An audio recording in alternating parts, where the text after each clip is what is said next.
myself everywhere they turn, and I've beaten them down, and they finally, you know, put the item in their shopping cart, and they've bought it. You know, that's not how it works. People don't buy things because you've somehow won this war for attention. And so, contrary to a lot of marketing people who are really focused on this idea of an attention economy and we're winning a war for attention, I've become really interested in a theory called jobs to be done. And the idea there is that, you know, no one cares about your products or services. What they care about is themselves and making progress. And so it's a theory that describes someone's effort to get to a better life, that there's something standing in their way and they're hiring a product or service to do that, to help them make progress. And I think pandemic. So if you think about kind of where we were a year ago, we were all just starting to enter lockdown. And suddenly there was this external force that turned our world upside down, and our decisions were completely changed as a result. And as part of the jobs to be done theory, it really is around these ideas of the forces that act on you to either make progress, move in a new direction, purchase a new product or service, or stay where you are. And so there are two forces that push you to change to a new way. So one is pushes, like an external force like the pandemic, which makes you realize that what you've been doing is no longer working for you. It's not helping you make progress. And there's also the pull towards a new product or service that has shown you that there's a better way.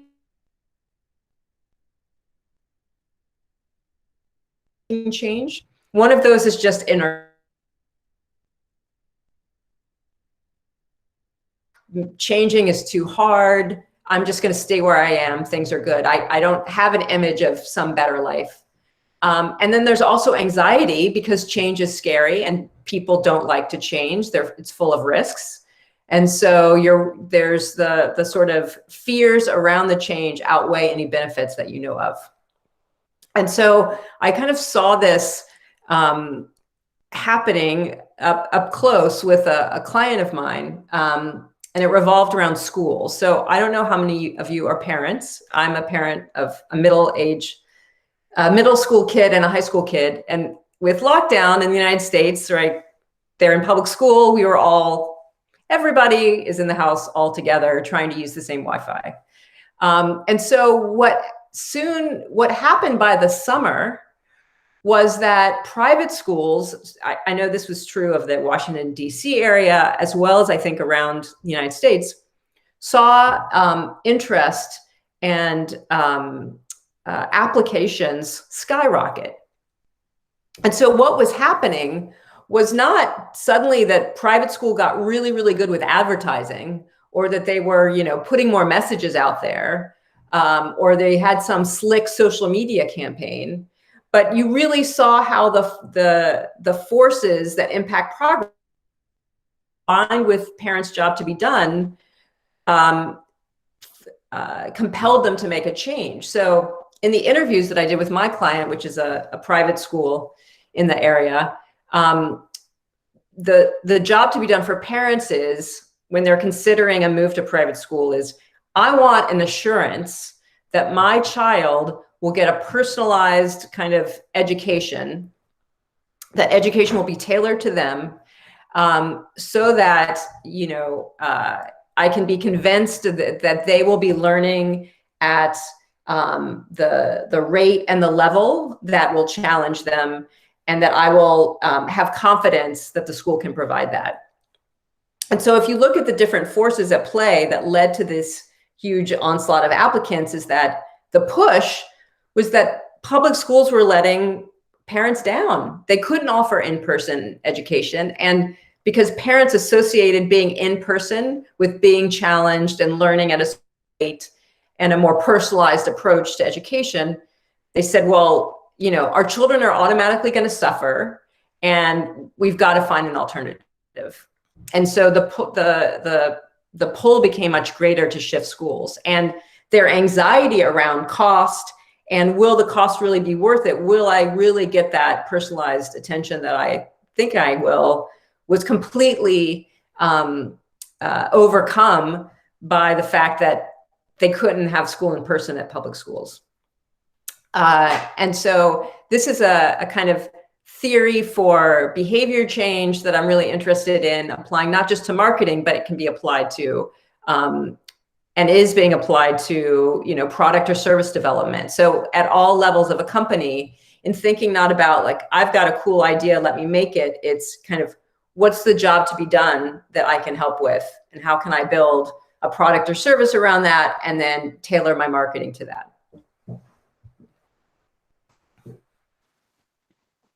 I love that jobs to be done. Yeah, the whole Clayton Christensen idea around there's the great thing he talked about, the milkshake at McDonald's, and that's fantastic. Yeah, I'm curious about, you're very prolific on LinkedIn. I love, you post nearly, I think every day, some great insight, which is pretty amazing. I've been really curious too about the recent kind of bigger rebranding of some of the marketing or like iconic logos like Burger King or Toyota. Can you just talk from like a macro perspective? When is it right to change your kind of look and feel, and how does that happen?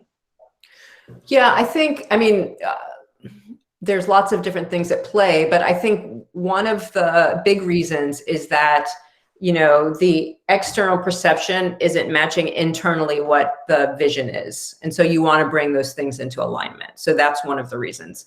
Another, part of that might be our visual identity looks really old and dumpy. We haven't, stayed up with the time. So, and we don't want to be perceived as like conventional or old. So that's also at play. I think, what's really interesting, I've also noticed that, especially at the beginning of the year, there was this just flurry of rebranding, and something like that at a level of a Burger King or Toyota, where you've got an incredibly bureaucratic, hierarchical organization, that takes years. So I don't know that the pandemic necessarily had anything to do with that. It might have kind of sped it up, but I have to believe that that stuff was in the works for, before the pandemic struck. And what is the process too about, is it almost like a rip the Band-Aid kind of, like if you figure out your brand or your kind of image or your messaging isn't working, is it good to take a time out, or do you run like a parallel track situation where you continue speaking in your current voice and then launch the new brand? Yeah, I mean, my philosophy is it's your brand purpose should be the foundation of everything. And I feel like brand purpose is getting kind of tossed around a lot and confused with like some kind of a social purpose or social mission. And I don't think of it that way at all. It's your brand purpose is essentially, why do you exist? Why does anyone care? They don't care that you sell technology. They don't care, like, what are you actually trying to do in the world that would matter to someone? And so if you don't have that, then your visual identity, the look and feel, the colors, the typography, your logo is all just window dressing, right? And it could just be kind of like fashion. It could change every year depending on kind of what the styles are. So I think if the brand purpose and the visual identity should be aligned. But I think in terms of kind of operationalizing that, it is, they do have to run in parallel paths. But the funny thing is, when it comes time to announcing it, brands often think, hey, I've been working on this for a year. Everybody's going to be so excited to know that I have a new logo. But nobody cares. No one, like, the only people that care are you. So if you're going to announce it, you have to make it meaningful to people. You have to explain why someone should care that your colors are changing or that your logo looks different. Does anybody have, I've got more questions, but anybody else? Chad, you must have a question or two. Rebecca? I was actually, you kind of hit on that, maybe take a little further.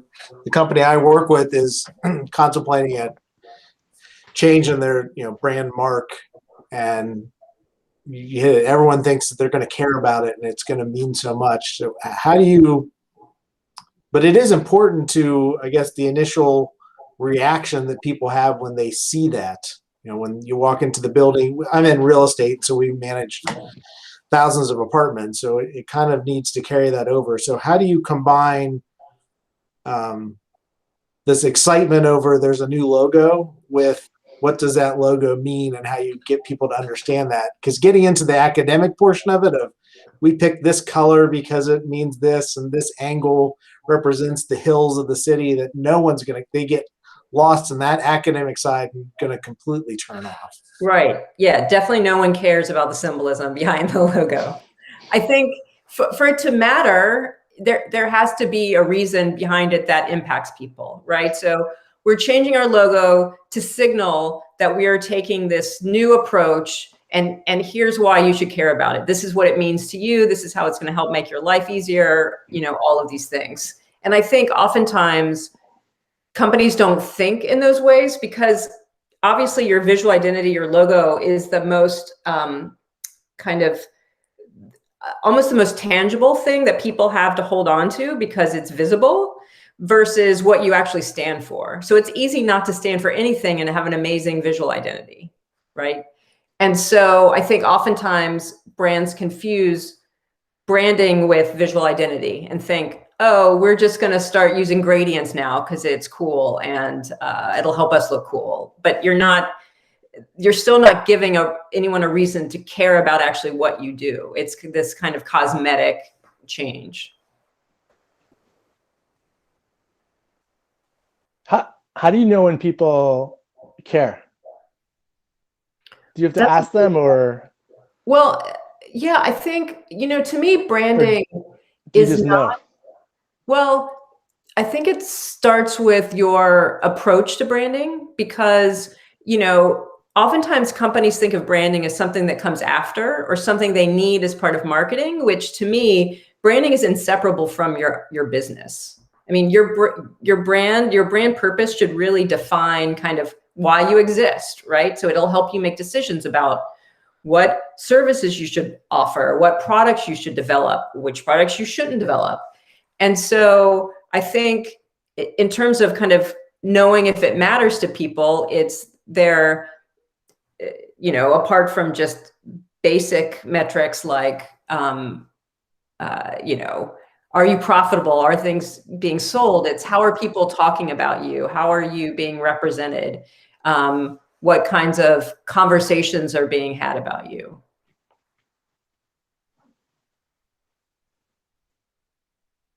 Anybody else? Rebecca, do you want to ask something? Yeah, I mean, it's really fascinating. I love the job to be done approach, you know, because I think, as you say, that's what the people who are engaging with you care about, is what job are you going to get done. And it's interesting because I was on another call yesterday who talked about push and pull factors, which I hadn't talked about for a while. So it's interesting that you talked about it today. I'm a coach, so, you know, my brand is me. The reason it came up yesterday was how do we brand ourselves out there? Because actually when you're going to market as a coach, there is an element of it's about me or the coach or the person, but how do you do that? How do you create a brand that engages the person that's going to work with you? You know, and I, you know, my coaching business at the moment is just me, but I love marketing. I love the idea of branding. I love visuals. I love creativity. So I've kind of embraced that, probably bigger than it needs to be for my business right now, but because I love it, right? And hence why I'm here today and intrigued by what you guys were talking about. But I was just interested to get your feedback on something like that, where it's not a big business with different products and different services. What would be your take on that? Yeah, so I too am a solopreneur, so it's just me and my business. And I made a conscious decision not to name my business after myself because I wanted, you know, there are tons of people that do what I do. You know, people who know me are going to hire me because they know me and they have experience or word of mouth. But what about people that don't know me, right? And they've just heard me speak somewhere or something. And so I wanted to have a clear why. Why would you hire me? And so my brand is based around this idea that, you know, to innovate and to do great things, you need space. Because my clients are in-house marketers at companies, and they are literally in meetings all day long. Like I don't even know how they get anything done because they're just hopping into meetings. And so what I offer them is space. Like, let's carve out some room so you can think strategically, because all day, all you're doing is tactical stuff. And you have no idea, is it even having an impact on what you're trying to do? Do you even know what you're trying to do?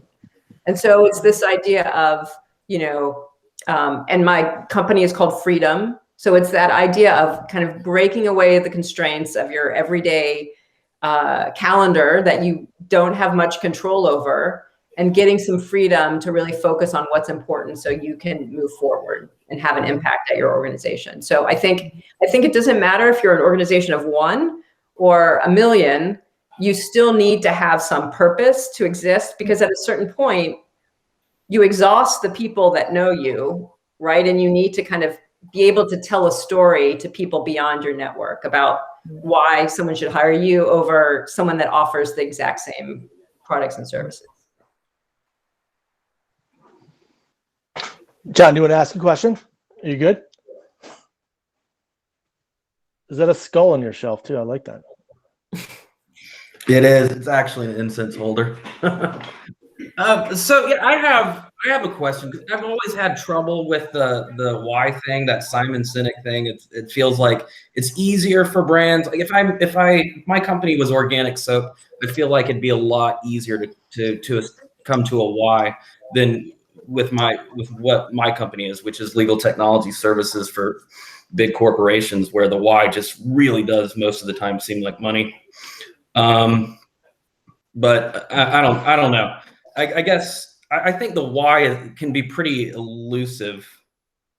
Yeah, it's all abstract. You know? I think, you know, it's inextricable from your audience, right? Because the purpose can't just be meaningful to you or your company. It has to resonate with the people that you're selling to. So you have to understand at a fundamental level, what are they struggling with? Where are they now, and where do they hope to be, and how can you get them there in a way that other organizations can't? And I think, you know, if I'm pretty safe saying this, I don't think any of us want to compete on price, right? That's a losing battle. And so that is really, to me, the value of a brand, because it allows you to not compete on price, to charge more, to have greater equity. I mean, all of these things. So I think one of the reasons people hire me is because it is hard to figure out your why, right? You're like in it. And you also see all the kind of technical operational sides to your business. It's hard to extract that from kind of these bigger picture issues. So it's not an easy thing to do. I often describe brand work as kind of therapy for corporations. Right. Kind of getting down to the heart of it. Yeah. There's also the element of like, well, those other guys say the same thing. Those other guys have the same why.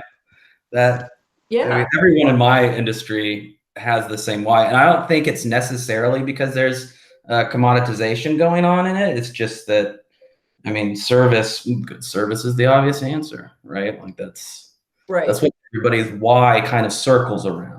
Well, and I think too, a way to make it easier is to really understand the audience better. And the first thing I tell clients is to, you know, or ask them, have you talked to your clients or your customers? Do you really understand how they make decisions? What's important to them? So for example, this example with a private school, all private schools say the exact same thing, right? You go to randomly pick 5 and they're all saying the same thing. They're all providing the same information. But when I did some interviews with families, and when I dug into it, what I really found that was sort of interesting was that, you know, they wanted a guarantee of some kind of personalized education. And the thing that they hung on to, because it was the only thing available, was student to teacher ratio. That was the only thing schools were providing, is some evidence of personalized education. And it wasn't enough for them. Like that, they're like, that doesn't feel like adequate enough. And so the decision around private school was tremendously anxiety inducing, because there was this sea of sameness and no one was actually giving them what they needed to make a decision confidently. So it's also, I think, once you're able to dive in and really understand customers, then it becomes easier to create messaging that stands out from other people, because you understand kind of what's important to them, what's not important to them, where are they getting stuck, what will help them make a decision. Gotcha. I like that sea of sameness phrase. Yeah. Got to step out of that. Hey, Leigh, can you talk about, instead of like a brand around like an organization or a company, but as an individual, say you want to make a career pivot or you want to raise your profile in your industry, the whole brand you kind of idea. Can you chat about that? Like, how do you make that decision?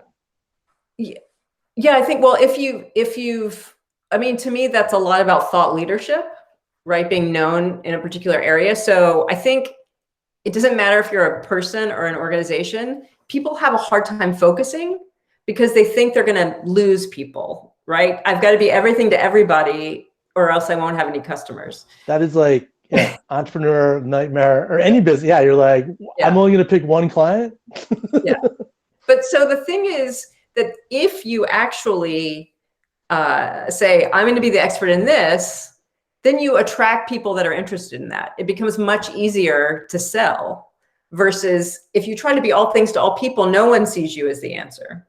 So I think that's one thing that you have to do, is really kind of say, I'm going to focus on this. And it's really hard. And it's not just an area, it's what's your unique perspective on that area. So again, that's like what's different about you than someone else who's also an expert in that area. I know, does Lucien or Rob, do you guys want to ask a question? Yes. Hello, everyone. How you doing? From Romania. I love it. From Romania, yeah. I'm actually following Dr. Leigh on LinkedIn, and I was surprised about how many useful things she puts out there. It's amazing. Yeah. So my question would be related to a trend that I've seen lately. I've mostly worked with solopreneurs and content marketing managers, for example. And on the market right now, I see a lot of people trying to stand out. And I feel like in the future, we'll see that they have the reverse effect. So when everyone tries to stand out, how can you come with a brand, with a rebranding for a company or a solopreneur that makes an impact and is meaningful for their customers, but still doesn't get like lost in that sea of people who stand out? So I think this is a real challenge. Yeah, I think what you speak to is, some people have called it this age of infinite media, right? So in the past, before the internet, we had radio, TV, and print. And that's why marketing is so media centric, because it grew out of this focus around first print and then radio and television. And so it's this idea that if I can just get in front of enough people, then I can convince them, then they come in the funnel and a few of them will eventually buy from me.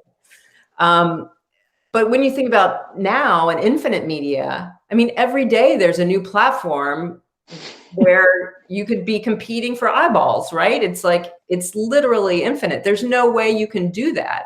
And so again, you have to kind of really understand, who are you selling to? Where do they show up in the world? And how can you be in those places in a way that's not interruptive or annoying, but is more contextual, that sort of makes sense given the rules and mores of those spaces, and add value. And so it's not about trying to be everywhere, which is kind of the model, the pre-internet model, but it's more about understanding the communities that you're trying to serve, because brands are now not just competing with brands for your attention, they're competing with you, your friends, creators, influencers. I mean, it's, who's even listening to what brands have to say anymore, right? Like I really don't, unless it's, something that really speaks to me. Like today I wrote about this new Nike ad promoting, they're introducing a maternity line. And so you see these images of women who are in various stages of pregnancy or post-pregnancy, lifting weights. There's a pregnant woman, what is it? Not skiing, but surfing. Like, what? That's amazing. So that, you know, with all of the chaos and chatter in my life, that, you know, kind of was like a magnet pulling me in, because it related exactly to my experience as a woman who was terrified to exercise when I was pregnant, because I thought I would do something horrible to my baby, because doctors, you know, thought that pregnant ladies should just lay on a bed and wait for the baby to arrive. So that's why I think brand and messaging is so important, because it can act like a magnet. It gets rid of all the clutter and just draws someone in because you're speaking directly to what's important to them. Hey, Rob, do you want to say something? Yeah, sure, thanks. So I'm in retail, and I have to be careful here because we've just been through an acquisition. So I'm talking about my new overlords, as it were. But so the business I was with, we were highly ranked, sort of, you know, on all the brand spectrum, sort of, you know, number one in our sector. And our new overlords, who are the acquiring company, hugely successful. So we're talking like 3,500 stores, £2.5 billion turnover. First thing they do, fire the entire marketing department, right? So they said that culture is a thing, a bit like unicorns, sort of on the T-shirt behind behind Mark. You know, it's this thing that millennials believe in. Culture doesn't really exist, right? So that was their first statement. The second statement was they don't really believe in branding. So their brand, so by saying they don't have a culture, they have a culture, right?